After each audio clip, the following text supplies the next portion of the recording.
If you've been watching Bitcoin lately, you may have noticed something that feels almost wrong.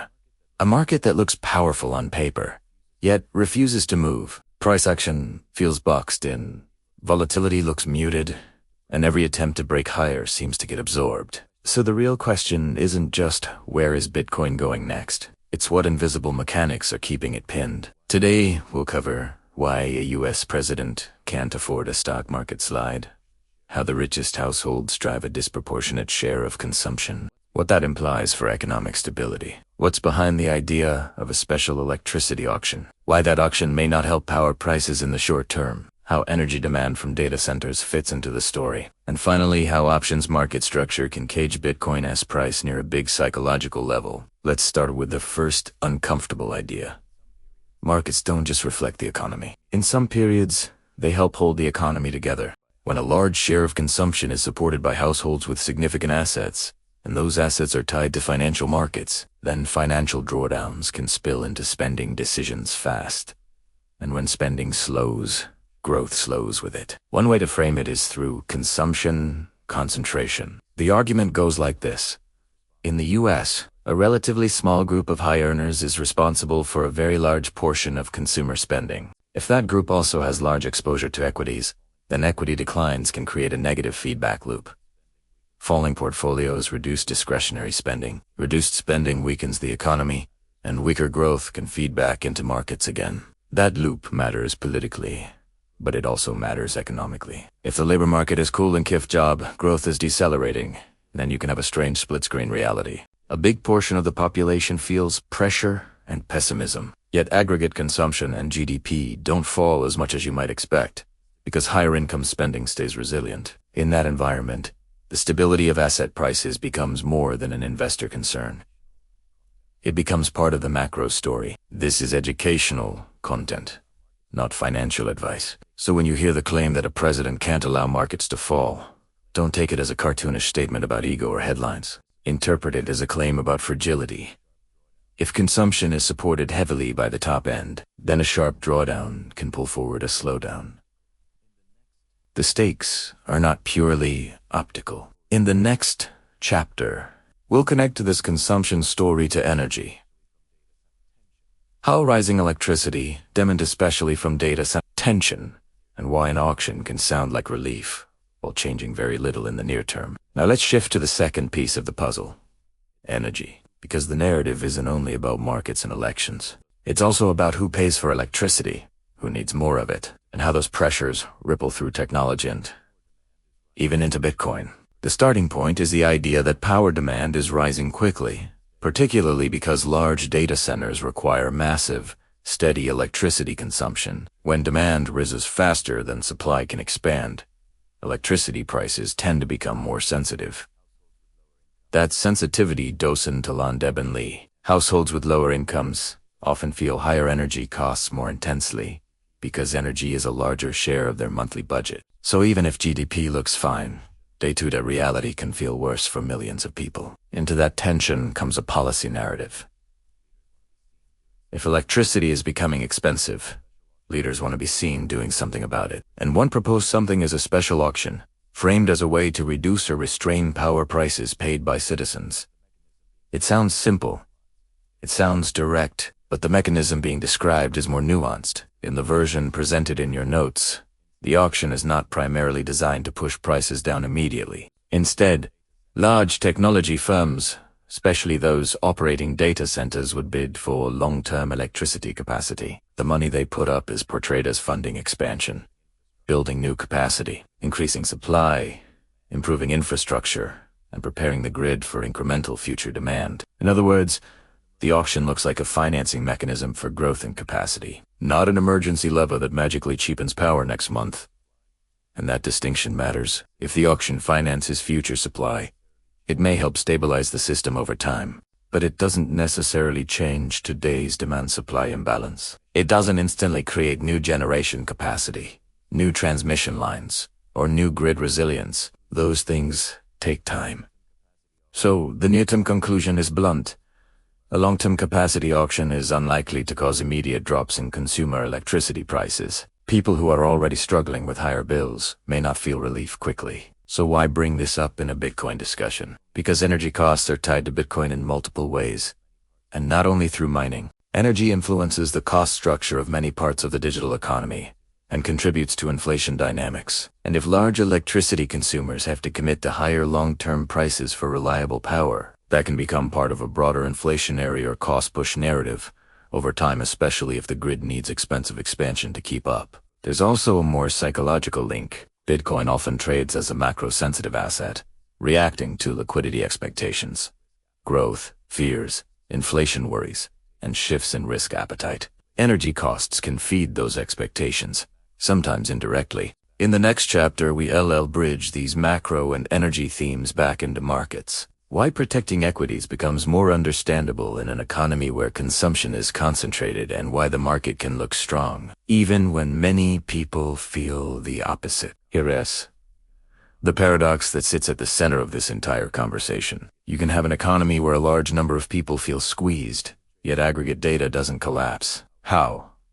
By concentrating the engine of consumption among the households that can keep spending. The framework from your notes points to a striking imbalance in who drives consumer demand. The high-level point is that top earners, particularly the top slice, can account for an outsized share of total consumption. If that's true, then overall consumer spending can remain resilient, even as the labor market cools and lower-income households feel stress. The macro data can look okay, while public sentiment looks bleak. This is where equity markets enter the story again. The argument isn't that politicians love stock charts for vanity. It's that if upper-income households are both major consumers and major equity holders, then equity declines can translate into consumption declines. That matters because consumption is a major component of GDP.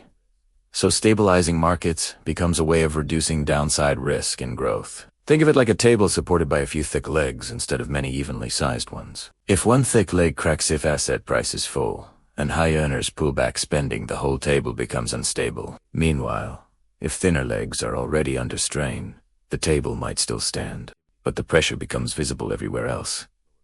Higher sensitivity to prices, higher stress, lower confidence. Now add the energy context from the previous chapter. If electricity prices rise or remain elevated, the distributional impact can be severe. Households that have little flexibility feel it immediately, while large corporations treat it as a cost line item, important but manageable. That's politically and socially combustible, especially if leaders are perceived to be offering solutions that help long-term corporate capacity while not delivering near-term relief to households. And from a market standpoint, elevated energy costs can influence inflation expectations, which influence interest rate expectations, which influence risk assets. Even when the connection is indirect, markets often trade the chain of expectations rather than the single data point. So where does Bitcoin sit? Not separate from this, but inside Italiano. Bitcoin's price action can be affected by macro narratives about liquidity and risk, but it can also be affected by markets structured by the plumbing of derivatives and hedging, and sometimes those mechanics overpower the headlines. That sets up the second bad question from your notes. Who is caging Bitcoin? The answer proposed is not a single villain, not a secret cabal, and not a conspiracy about it. It's something less dramatic and more mechanical. Options, positioning, and dealer hedging behavior. In the next chapter, we'll walk through the idea of positive gamma in plain language and how a wave of calls selling near a round number can cause the market to behave like it is stuck between invisible walls. Let's talk about the cage. Bitcoin has been described as trapped between roughly 90,000 and 100,000, and the key claim is that this isn't about weak demand or a lack of interest. It's not even framed as a simple ETF flow story. It's framed as an options market story, specifically how certain strategies create hedging patterns that can dampen volatility. Here's the simplified setup from your notes. Imagine someone who already owns Bitcoin either directly in a wallet or indirectly through a spot Bitcoin ETF. That person wants extra yield. One common way to generate yield is to sell covered calls. You sell call options against your holdings, collect premium, and accept that if price rises above the strike, your upside is capped because your position can be called away. Now, if a lot of people choose the same strike price, especially a big psychological number like 100,000 DT, creates a cluster of options interest at that level. This matters because the buyer on the other side is often a market maker or dealer providing liquidity. The dealer's goal is not to take a directional bet. The dealer's goal is to stay hedged. So what does a dealer do after buying calls? The dealer typically hedges exposure using futures or spot. The exact details can get technical, but the intuitive result in your notes is this. As the price approaches the strike, the dealer's hedging activity can become stabilizing around that level. When Bitcoin moves up toward the strike, the dealer may hedge in a way that adds selling pressure. When Bitcoin moves down away from the strike, the dealer may hedge in a way that adds buying pressure. In effect, the dealer's algorithmic hedging can behave like a shock absorber. It's not trying to push the market down or up. It's trying to remain neutral, but the side effect can be a tighter range and lower realized volatility. This is where the phrase "it's not someone, it's the machine" comes from. Not a personality, not a plan, just systematic hedging linked to concentrated options. Position. You might wonder, why would so many covered call sellers choose 100,000 specifically? The explanation given is straightforward. It has a round number psychological level and also perceived as a key resistance zone, so it becomes the default strike for yield strategies. And once it becomes crowded, it reinforces itself. The notes also mention the size of that positioning around 100,000 as extremely large. Whether or not the exact magnitude is correct, the concept is clear. Heavy open interest near a single strike can influence short-term price behavior. In the next chapter, we'll focus on the release valve, why options, expiration dates matter, and how the removal of concentrated gamma exposure can allow Bitcoin to move more freely, at least temporarily. If options positioning can act like a cage, then expiration is the moment the bars can loosen. That is the idea behind the focus on specific dates in your notes. Certain expirations can remove a large chunk of exposure, which changes how dealers need to hedge. Think of it like this. While an option is alive, it creates sensitivity. The closer prices to the strike, the more the dealer's hedging can intensify. When the option expires, that sensitivity disappears. The dealer doesn't need to hedge the same way because the contract is no longer there.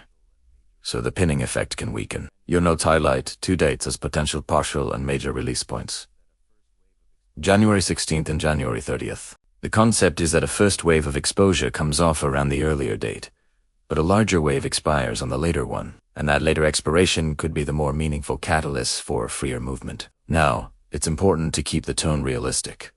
Expiration doesn't guarantee a breakout. It simply removes one mechanical force that can suppress movement. What happens next depends on what replaces it. New options, positioning, fresh spot flows, changes in macro risk appetite, and changes in liquidity conditions. This is where a practical question appears. What if people just sell more calls again and rebuild the cage? That's the obvious concern, and your notes address it with behavioral reasoning. The idea is that market participants often anchor to key levels. They chose 100,000 not only because it was round, but because it matched perceived resistance. If the market clears that zone and trades higher, the next obvious resistance becomes the next anchor. Again, this is not a law of nature. It's a behavioral tendency. Traders and investors use focal points, and round numbers are classic focal points. If a crowd migrates to a new strike, the hedging dynamics can migrate with them. This leads to a forecast-like implication in the notes. If the 100,000 cap dissolves and call selling migrates upward, then Bitcoin may have room to advance toward the next major strike cluster. The story is not Bitcoin must go up. The story is mechanics might stop holding it down in the same way. In the next chapter, we'll pull back and connect the derivatives mechanics to the broader macro backdrop, why a market can be stable for structural reasons, and how that interacts with politics, consumption, concentration, and the energy narrative. Now we can zoom out and see how these pieces fit together. Concentrated consumption, political sensitivity to markets, energy pressures tied to data centers, and the microstructure of Bitcoin's options market. They seem like separate topics, but they intersect through a single theme. Stability is often engineered, not just discovered. On the macro side, the core argument is that the U.S. economy can appear sturdier than public sentiment if higher earners account for a very large portion of spending, and they feel wealthier when markets are stable. Then stable markets can help keep consumption stable.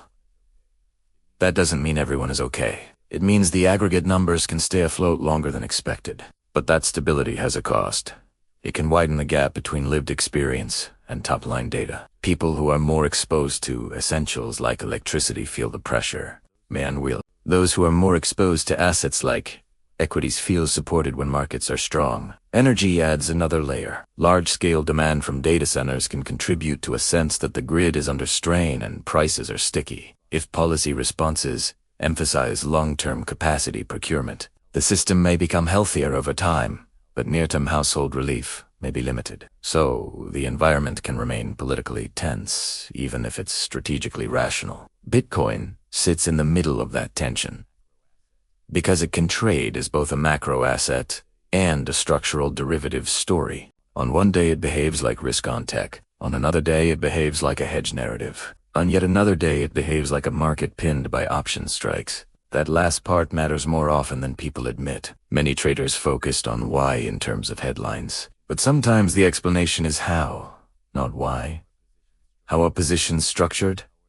How are they hedged? Where is open interest clustered? What happens when a large expiry comes off the board? When those how factors dominate, Bitcoin can feel disconnected from spot flows and news. It can look like it's ignoring bullish inputs that can frustrate investors and create a sense of manipulation. But the more realistic interpretation is that price can be shaped by the hedging response to positioning and emergent property of the system. So if you want to understand why Bitcoin can move sideways even in a seemingly favorable environment, you don't just read headlines.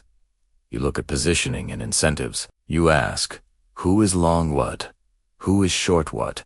And who needs to hedge as price moves? In the next chapter, we'll revisit the electricity auction claim and tie it more explicitly to Bitcoin ES longer-term narrative. If energy costs structurally rise, what could that mean for Bitcoin's broader positioning and investor psychology without making exaggerated promises? Let us return to the electricity auction concept and isolate the key takeaway. It is presented as a solution for citizens' energy bills, but it functions more like a mechanism for scaling future supply to meet future demand, especially from large power consumers like data centers. In practical terms, that means the auction, by itself, may not reduce household power prices in the near term. If anything, it can formalize the idea that electricity demand is set to grow and that new capacity needs financing. That's not inherently bad. Expanding capacity is essential if the grid is under pressure, but it also means the short-term relief narrative may be overstated.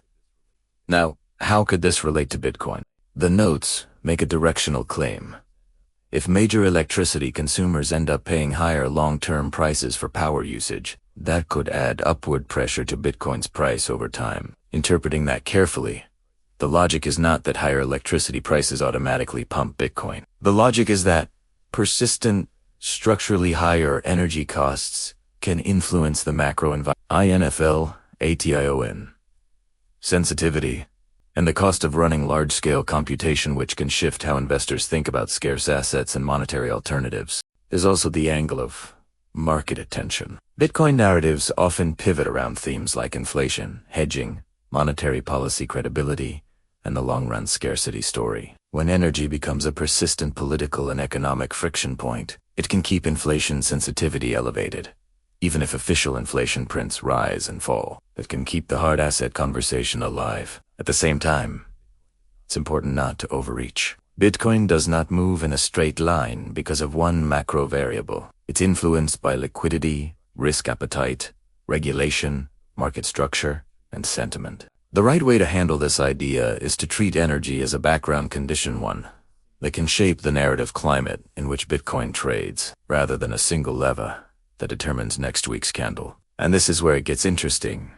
While the macro environment can prime investors emotionally, the options market can control the timing mechanically. You can have a narrative that feels bullish while price stays stuck because the hedging system is absorbing movement near a strike cluster. Then, when expiry removes that constraint, price can suddenly behave as if it woke up.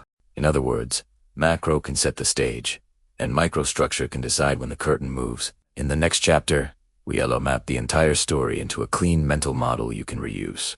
3 layers: politics and consumption, energy and real-world constraints, and derivatives and mechanical pinning, and how they can align or conflict at different times. A useful way to understand this whole discussion is to think in layers. When you do that, the three bad questions stop feeling random and start feeling connected. Layer 1 is political economy.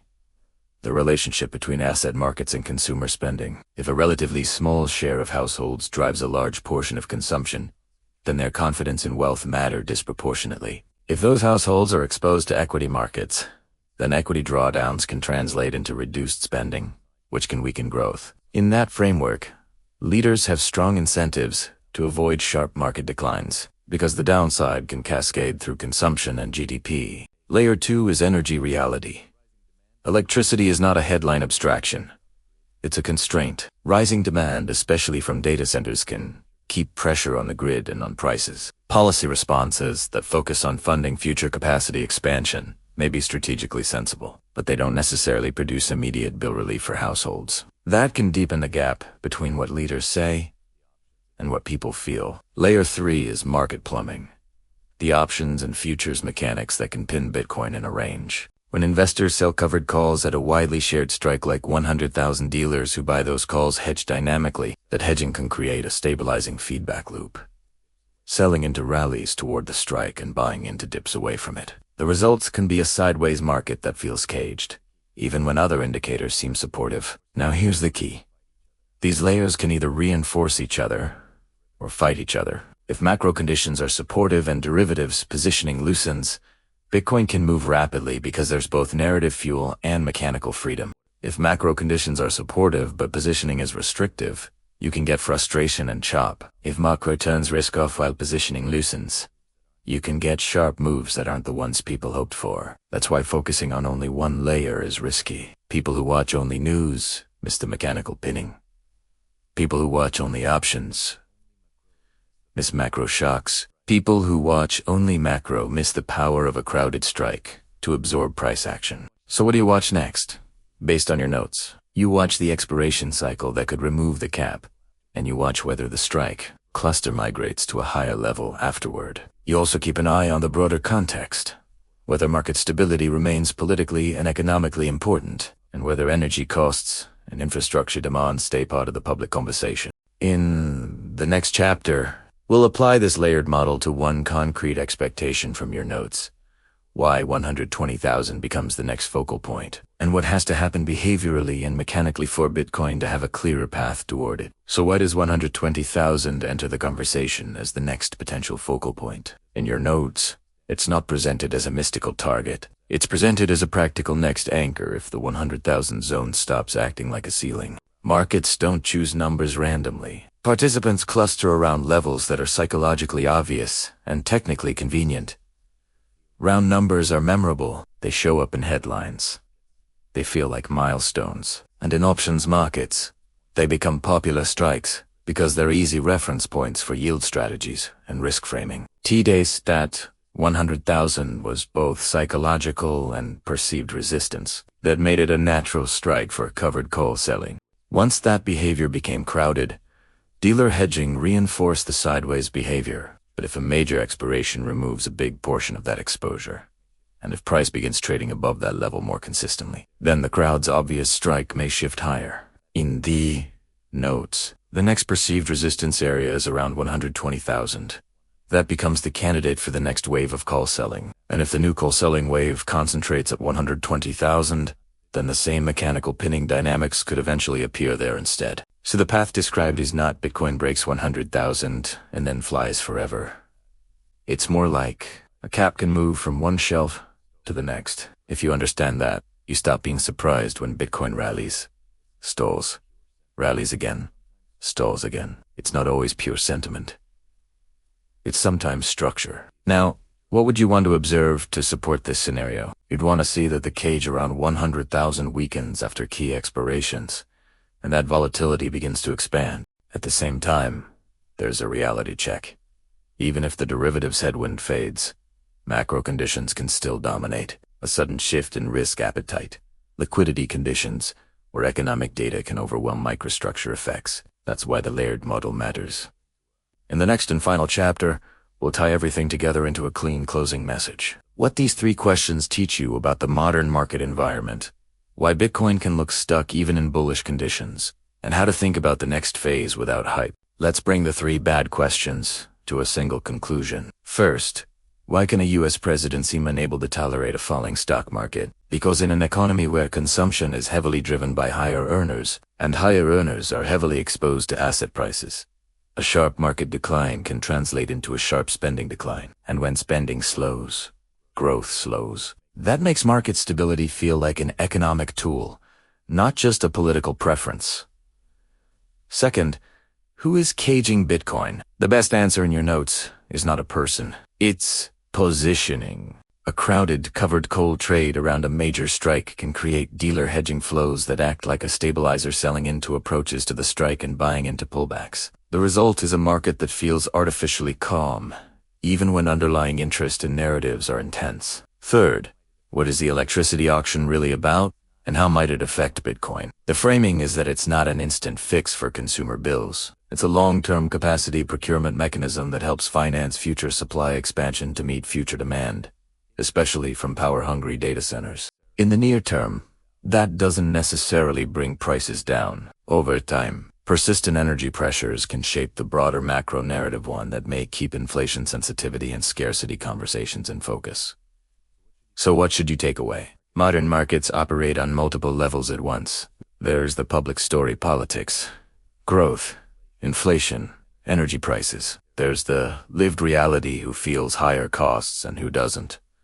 And there's the machinery options, hedging, and positioning that can override headlines for weeks at a time. If Bitcoin feels stuck, don't assume it's broken. Ask whether the market is pinned by structure. If the structure loosens at key expirations, don't assume the guarantees a breakout. But do recognize that the rules of movement can change when hedging pressure changes. And if Bitcoin starts moving again, watch where the next crowd behavior forms, because the next cage is often built at the next obvious level. The best mindset is calm and systematic. Learn the layers. Track the incentives. And when the market looks confusing, remember, sometimes the market isn't debating the narrative. Sometimes it's just executing the hedge. Never sell Bitcoin. This is Crypto Nida. See you in the next video. Crypto Nida.